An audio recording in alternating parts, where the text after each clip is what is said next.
the Warriors looked different after KD. They did, didn't they?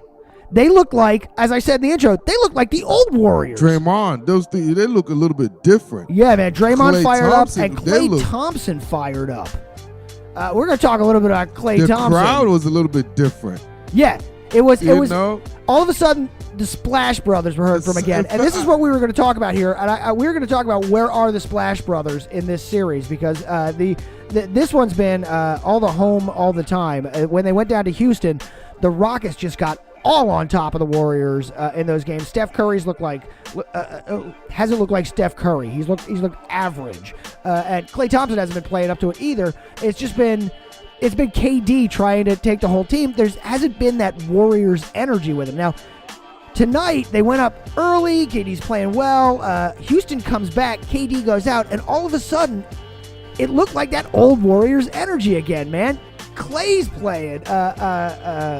Draymond's up and playing. Andre's out there. It looked like the Splash Brothers again, and we were hearing their names. You know what it looks like? It looks like the Splash Brothers and the Death Lineup, but not the Hamptons 5. But not the Hamptons 5. That's what it looks like. You know, KD gives them the Hamptons 5. Now they're the Splash Brothers again. You know, they're Golden State. They went back. Wait, what I saw for those last 4 minutes of the game was a different energy, like a gasp of like, okay, KD's not here. Now let's go back to our true core. I saw more cuttings. I saw more spacing. I saw a little bit different energy, a different flow to the game. Not saying they're better without KD, but their core principle is without KD. And honestly, that kind of helped them out because they believe KD's already mentally out anyways, even though he's physically there, but they believe he's mentally out either way. So I think it's just a breath of fresh air to be like, oh, we could play the game now knowing he's not going to be here, and we are what we used to be. Now, this before this game, before winning this game, we were talking about the world was talking about them not looking right, and Houston. Do you think Houston has a shot now? Do you think this is this one's going to go back to Houston for Game 6? Houston playing for a Game 7. Are they going to make it? I guess that's the question. Can Houston shock the world? No.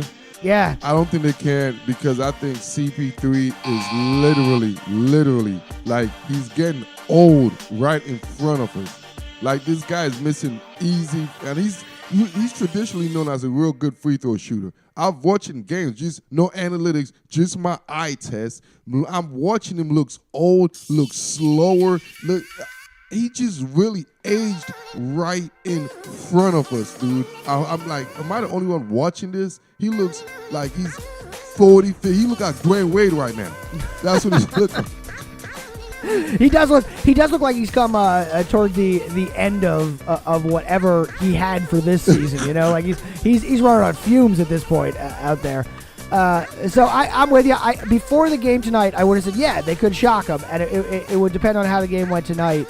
And then again, we don't know about this injury, what this can do for Durant, what it could do for the Warriors, what it could do for everything. This could change everything depending on this injury. It's the worst thing that could happen, because the Warriors they'll go back to their core, or the Warriors could be vulnerable. That's the biggest thing. Now there's a question mark. That's why why KD was so important. There was no question mark. When KD played, regardless what we say, they're unbeatable. Unbeatable. Without KD, now we're like, oh, what is this? What is that? With KD, it was like, okay, how many games is he going to take till the Warriors win? Yeah, still the best team, but they can't call on Superman to come in. You know what I mean? Exactly. Like, it's still the best team out there, but they don't have the Durant just to lead on. What I tell you last week, the most premium insurance policy in all of sports is KD.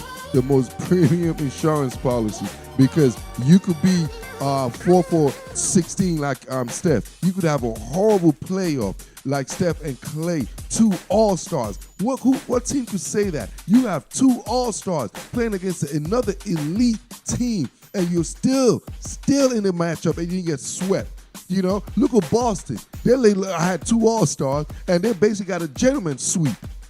Gentleman's sweep when the All-Star didn't show up. KD, the biggest and the most premium insurance policy in all of sports.